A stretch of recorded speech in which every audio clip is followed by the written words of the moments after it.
Good afternoon. Welcome to today's Liftoff webinar. My name is Christine Longroy, Vice President of Business Development here at Lyft. Welcome and thank you for joining us to this very important discussion on readiness to resilience, your CMMC journey to cybersecurity maturity. For those of you who don't know, Lyft is the National Advanced Materials and Manufacturing Innovation Institute headquartered here in Detroit.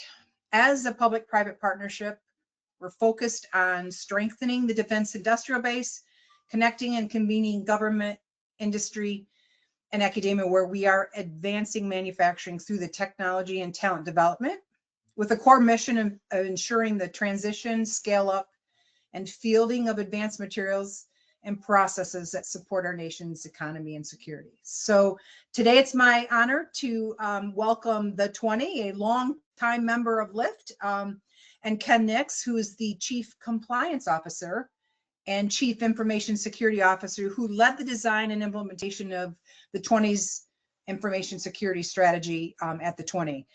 His insights are going to be very critical to the conversation today. So thank you for joining us.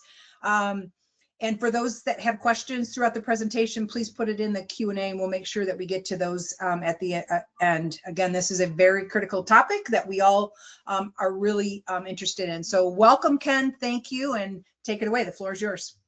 Thank you, Christine. I appreciate it. Good afternoon, everybody. Wanted to talk to you a little bit about the readiness and the call to action. Want you to understand at the end of the presentation, I have a call to action for you guys to understand how CMMC readiness begins, what the midpoint is, and what the ending of it is, and so forth. So let's get started here. CMMC readiness. A lot of people think that that is really a simple process.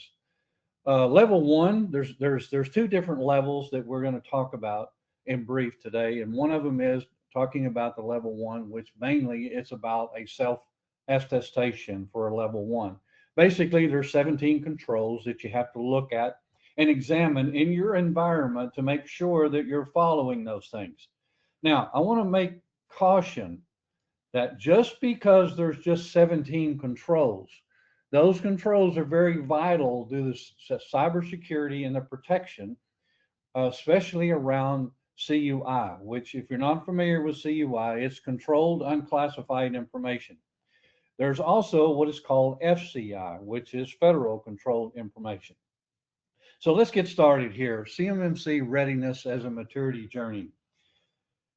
It's not something that happens overnight. It's not something that once you get it done, it's completed and you never have to deal with it.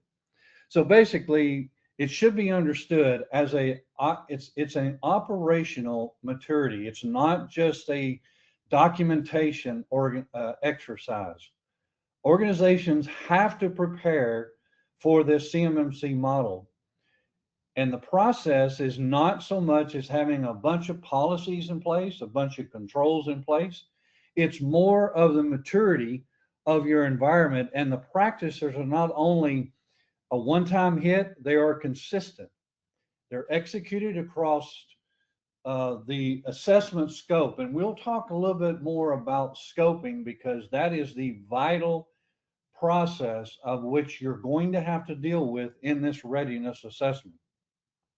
The journey typically begins with a foundational governance where executive sponsorship has to be engaged in this.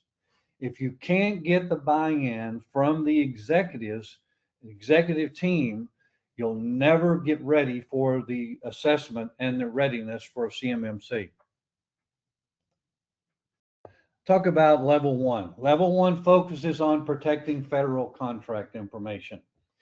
Readiness differs from level one significantly in both the scope and the assessment. The preparation is very much different. Level one focuses on safeguarding federal contract information. There are some, and now we have some of the things that are required that the DOW has come down, that even in a level one, you may have to deal with some forms of CUI. Some prime contractors will allow you to do that, but you have to be ready for it. The assessment through an annual self-assessment for level 1 must be made. Typically that's done on a SPARS website, where those are places where you can actually bid contracts concerning level 1. FCI must be protected. When the level still requires discipline, it does not involve third-party certification or an extensive policy framework. A lot of people think that, well, I can go ahead and do the level 1, don't have to worry about the policies. I might put controls in place, but if at some point in time you start looking to go to level 2, you're going to have to document most of the things that were in level 1 that'll be in level 2. So let's talk about the execution for contractors. First off, I would suggest, and in this implementation, you have to establish a distinctive scope and implement those required controls around aligning of NIST 800 and 171, also with the CMMC assessment readiness. For the Department of Defense, or Department of War now, contractors and suppliers, CMMC readiness begins with precise scope definitions. What they're really looking for is an organization must identify where all controlled, unclassified information resides. That could be a massive scope. You've heard of where there's a process where scope extends beyond just servers, beyond cloud environment, beyond workstations, remote. All those things could possibly, depending on the defining of the scope, could come into that scope and that part of the assessment. So controlled unclassified information is processed, transmitted, or stored. Those are the 3 categories that you have to look at around the assessment process and the scoping of that process. We often find when we go in and we ask our customers, well, where does your CUI reside? Well, it's all on our server. We don't do anything with it. So we have a software that we implement with them, and we find, and it does scanning, and we find out, well, that's funny. We have a laptop that's over in the shop room that clearly has CUI on it. Or we have a server like SharePoint that's not in the GCC High or doesn't qualify where you can store CUI inside of SharePoint or in OneDrive. The point about this is that we have to clearly understand where it is to reside and build controls and policies around that process. There's where we're going to minimize the scope. An assessor will tell you, in any case, what you really need to do, if there are machines that will never see CUI, maybe they're segregated from that VLAN where CUI resides. There may be 10, 20, 100 machines that are scoped outside of that the assessor will not even look at. They don't even want to know about those machines. What they're really looking for is a detailed scoping process that tells them exactly where CUI is supposed to reside. So let's talk about aligning with NIST. NIST and CMMC alignment. Level 2 derives directly from 800-171, requiring proof of an execution beyond just control mapping. System security documentation, there has to be, and these are things that I'm telling you that the assessor is actually going to be looking for before they ever assess. We've known customers that have come to us and said that they have failed. I said, well, you probably haven't failed. The assessor has basically checked it off and says that you're just not ready for the assessment. From that, you have 180 days to get ready for that, from that assessment, for them to come and finalize that. So accurate system security plans, POAMs. POAMs, we typically, it's what the DOW calls, and that's what the controls are calling it. It's really a project schedule. What that basically is, after the findings, we go in and we find out where everything is, and how we're going to protect and how we're going to create processes, controls, and then policies around that. We find that many times certain things like level of machine does not meet the complexity of what the framework is requiring. Something as simple as screen lockouts. We find a lot of times where in the setting where they might have 100 machines and 20% of those don't have the screen lockout. That's going to be in what is called the POAM. That's a remediation document that someone has to go out and remediate what we're finding that is not implemented to meet the framework. Now, this is not a one-time meet. What we do in the POAM is we document current configurations, we look at the gaps, and we figure out the remediation timelines. The other thing they want to know is evidence of repeatability. Now, what does that mean? It doesn't mean that you can do a vulnerability scan, find out where the gaps are, fix it, and do a vulnerability scan next quarter, and we find that those vulnerability scans or those vulnerabilities are still there. We might find others. What they're trying to find is a consistent process that is in place, reoccurring the evidence like audit logs, viewing reports, trend data for assessments. That's what they're looking for. Strong alignment facilitates a smoother assessment. It improves the compliance and confidence that the assessor can actually do the assessment. If you can't provide these things up front to an assessor, they will simply tell you, they will check you off as you're just not ready for the full assessment. So a C3PAO will validate the objective evidence that controls are operating as intended, plans, and a verbal explanation. Sometimes what they will do is they will actually go through, many times they'll actually go through and they'll do interviews. Because once they get the scope, they may go over, let's say, to whoever in your department or ever in your business that takes care of your backups. They may interview them. Are they following the necessary steps? Does it reside, the CUI reside where it, they may even ask for your training that you're supposed to do, and it's free from the DOW. If your training is there, if you have gone through the background checks, they may ask. They definitely will do what is called a sampling of those. They're not going to check every single one. I've never had one to do it, but they will do what is called a sampling. Evidence, it absolutely has to be current. It has to be repeatable, and it has to be traceable. Policies and documents support evidence, but do not replace the policies or the controls and documentations. Across the full scope, not just select systems, verbal explanation only guide the assessor to proof. They don't substitute for it. They must have the actual proof based off of the scoping document.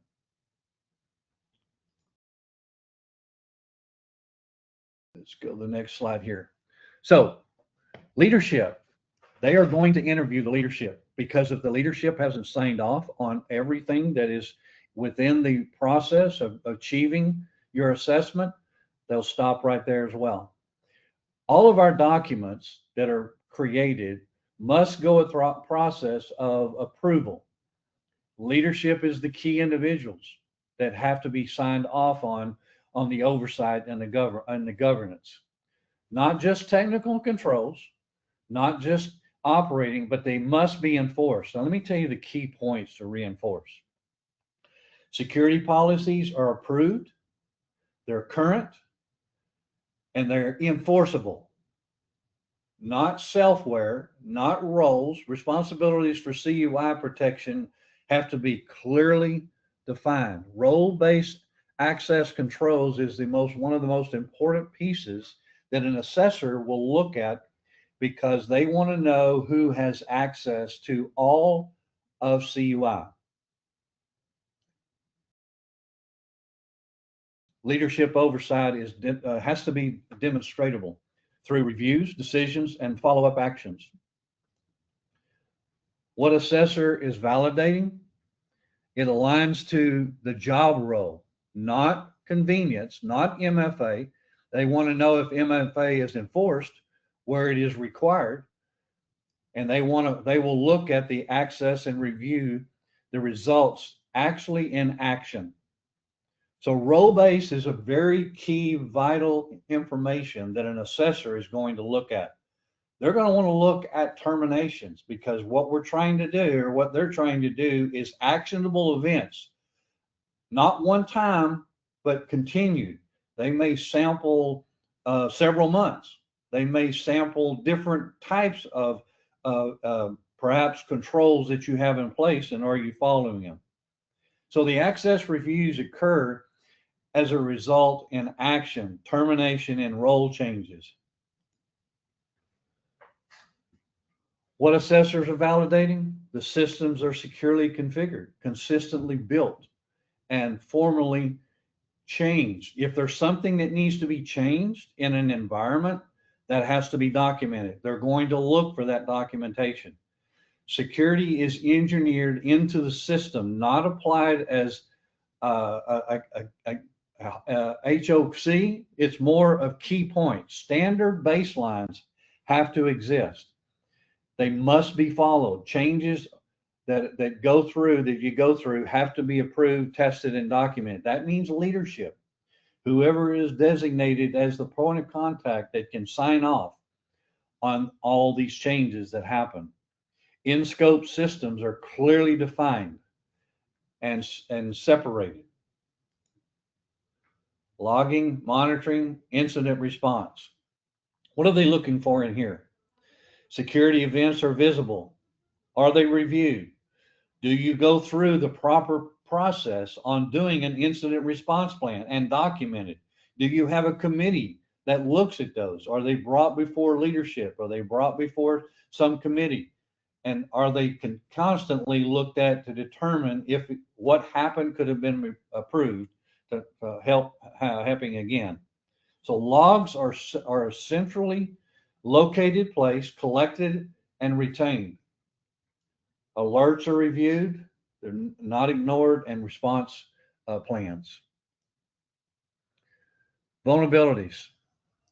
In our situation that we deal with our clients, we don't do a one-time vulnerability test. We don't do we don't do a quarterly. Our vulnerability scanning is done every day. Our POAM will show that what those vulnerability scans were and what came about, what the gaps were. We understand what the risk is. An executive summary or executive takeaway should be, I understand the risks that are shown. I understand the regular scanning is performed. The findings are prioritized based on the risk. Remediation progress is visible to leadership. And all of this typically is within the POAM to show, manage, and take time for remediation. Training and personnel security evidence. Key element for your assessment. The process, you got to have cybersecurity training. You do the training that the DOW requires that you do every year. You do the different tools as far as the training is concerned. Who is responsible for the alerting team? Who is responsible for the remediation team? Those are all role-based security training process. An annual training completion tracking, a CUI handling awareness, onboarding and termination controls. Again, I go back to role-based training is defined and tracked. CUI handling expectations. Is the evidence that you're documenting, is it credible? Is it defensible? And is it repeatable? Because those are the three major things that they're looked for. Not one-offs, are specifically prepared for the assessment. What we have found in some occasions where documents were prepared beforehand and the assessor didn't even want them. They wanted the ones that they do as far as a sampling of evidence that is created. Every artifact, and these are some key points here, every artifact clearly ties to a specific CMMC practice. Evidence is current, not historical or outdated. Controls operate continuously, not just once. Evidence is consistent across the full CUI scope. No contradictions between policy, process, and system behavior. I'm going to stop right there because one of the things that the assessor is going to want to see, they realize you have your controls, they realize you have your processes, and they realize you have your policies. But on the SSP, they want those specifically lined out when you give them an SSP. If it's not in there, they will sign you off as not ready. So the evidence has to be clearly marked and detailed inside of your SSP.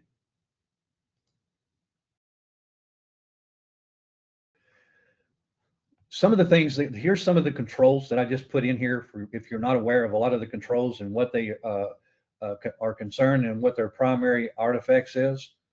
When you look at these on the assess enforcement and identity assurance, what they're looking for is access reviews. They want to know if MFA configs, user role mappings. I'm sure many of you are probably taking screenshots of that, but these are some of the controls that you have to maintain at all times. Make no mistake, the ones that I'm showing you on the screen are the ones that they typically look at pretty hard. And if you're missing those, and if you can't maintain your evidence, you will definitely have a problem in the assessment. Let's talk about gaps.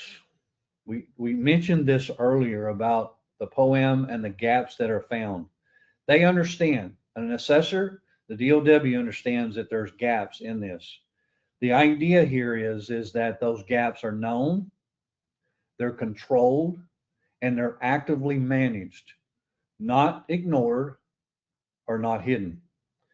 The POAM is acceptable only when it demonstrates a disciplined remediation, not unresolved non-compliance.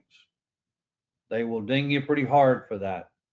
The POAM shows leadership understands the gap and they approve the plan to close that gap. Plan to close it. Each item has a clearly defined control gap, an accountable owner, a dated milestone, and objective closure criteria. Compensating controls reduce risk while remediation underway is the evidence linked directly to the POAM and tracking the process. How does leadership talk about gaps and often as important as the gaps themselves? Using a POAM to cover missing core controls is a vital key in all of this. How to confidentially discuss a POAM is a key factor here. Show the control operating where it is implemented. Clearly explain the gap and why it exists. This is demonstrable, approved plan with dates and accountability. Explain how the closures will be validated and evidence will be presented. Leadership briefing. What assessors are really evaluating are your controls, your implementation, your operating, and how well it can be sustained. Evidence is objective, current, and repeatable. Security works consistently across all CUI systems. It is a key factor that the key leadership responsibilities approve and enforce security policies and the scope decisions. Hold owners accountable for control operations and remediation. One-time artifacts don't pass. POAMs are acceptable only for managed, bounded gaps. Each gap has an owner. In a POAM, you may find that there's like 27 gaps related to vulnerability scans. There may be other controls that are not fully met. When I talked earlier about the screen lockout, you may have a number of machines that do not meet the certain type of framework. That has to be a repeatable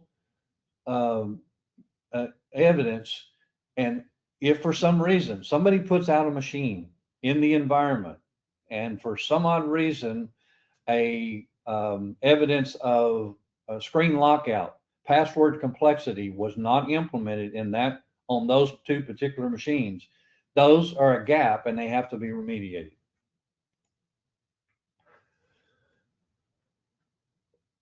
I'm going to stop right here, and I'm not sure that Christine, we were going to offer an option here of someone who wanted to call to action, so to speak, if they wanted to do an assessment.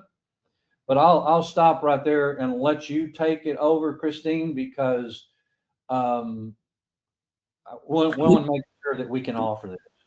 Oh, excellent. Great job, Ken. A lot of information. I did just put in the chat because you did offer the attendees that are participating in this webinar. So anybody that would like to participate and have the 20 do an assessment for them, it is in the chat. So send the email to inbound@the20, and in the subject line put CMMC assessment and a liftoff webinar, and the 20s team will reach out to you to make sure that they get that assessment going. So this is a time that we're gonna get to some of the questions. I will say, you said multiple times, Ken, that you're not ready, or if you're not, you're not ready. Like the assessor is going to say you're not ready, and you have to, go back and do those things. So I'm hoping that everybody is ready and taking this seriously, as it is critical to what we're doing. The audit laws, make sure you've got strong alignment.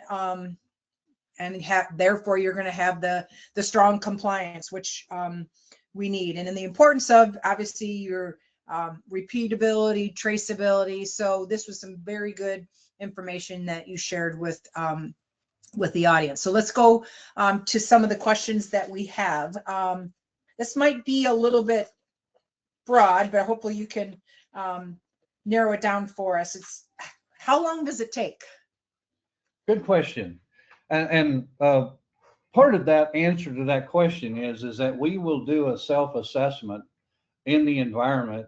And typically we find that most of the time companies do not have the proper policies, procedures, and processes in place.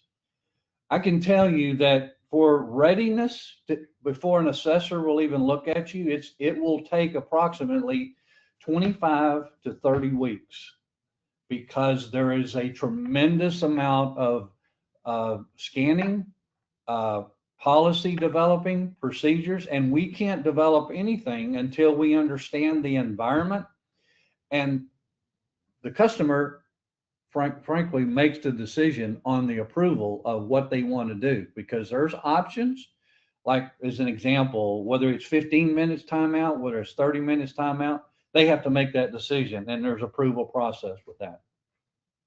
Got it. Thank you. That does not include the assessor.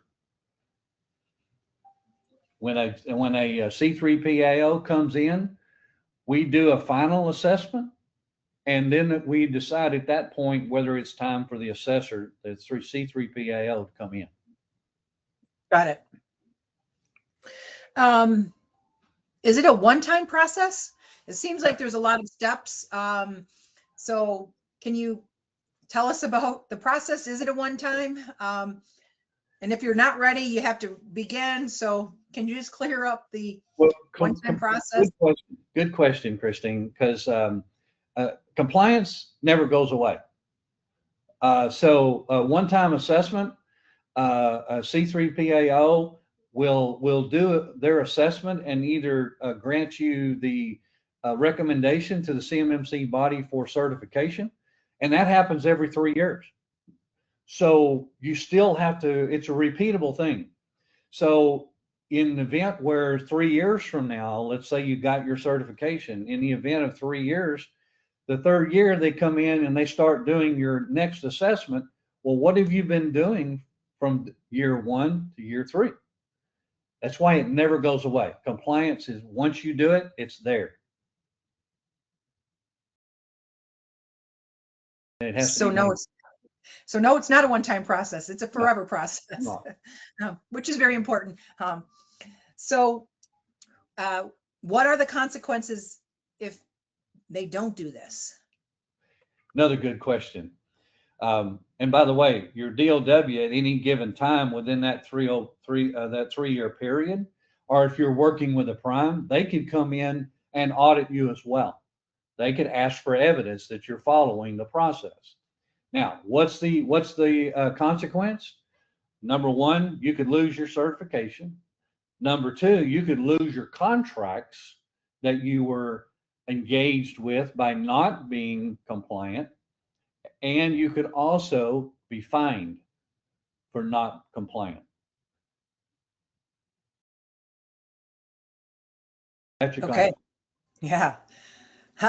So pretty important, which Yep. take advantage of the opportunity that the 20 is offering for those registered to attend, to get you going on that assessment. What type or level of background check is required? It's a DOD background check. It's a standard. Basically, they're looking for felonies. It's different. It's a little bit different than the background checks that you do from the internet, so to speak. One of the things that they're going to want to look at, depending on whether or not you are a citizen of the United States, if it is a contract that does not involve ITAR. ITAR has a different higher level of CMMC requirement than your normal DOW contracts. So therefore, you could not, anyone who's not a citizen, a United States citizen could not work on a ITAR environment. Okay. Has to be done and so forth. What is the role of password protection and traceability of file management in an audit?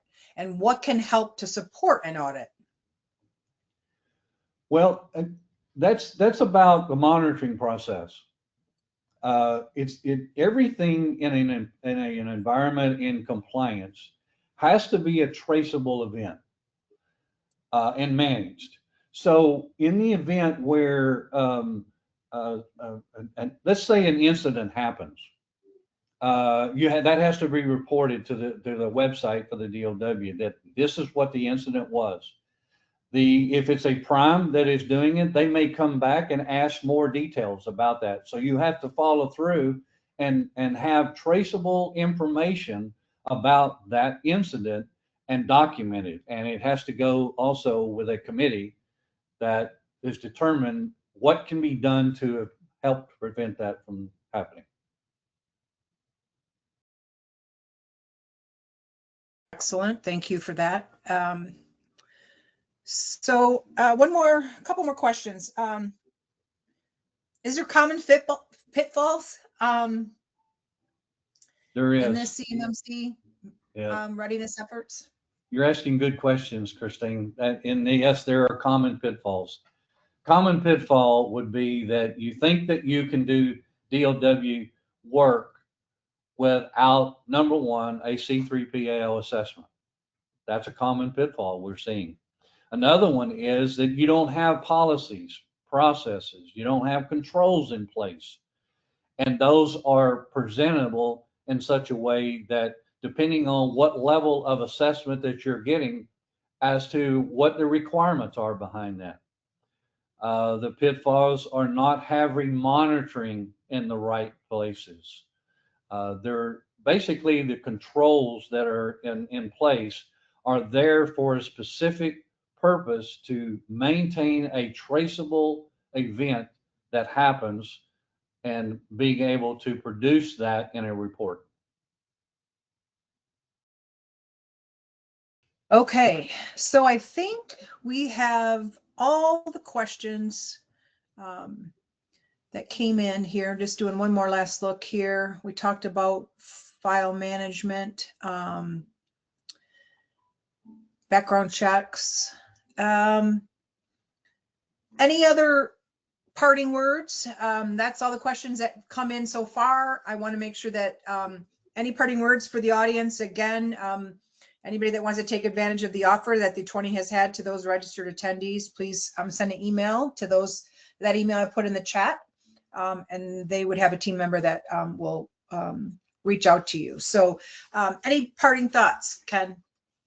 Yes, I think this, if I were to give you the last summary of what a CMMC process is to be very careful along the lines of where CUI resides. A lot of people think that they can put it on devices that are not protected, that leave a facility, and they're stored in places that do not meet the framework's requirement. Right now, any data that is at rest has to meet 140-2. Come September, that goes away. You'll have to go up to the higher encryption of 140-3, which is a very much higher encryption than what we've been having to maintain. Remote desktop machines, remote workers can be a very high pitfall, because if, let's say you have a machine that is owned by the employee and it's at home and they have access to CUI, that brings in a whole new set of rules around the fact that they are outside of a secure location, and even their family can come into play with this. And the fact that if they download that to that machine, the fact of the matter is that that machine has to be protected in such a way. So you get what is called CUI sprawl, where it goes other places than where it is designed to be at rest, so to speak. That's a very important process in this whole scenario. And the assessors are looking at that very closely now as to where that data resides.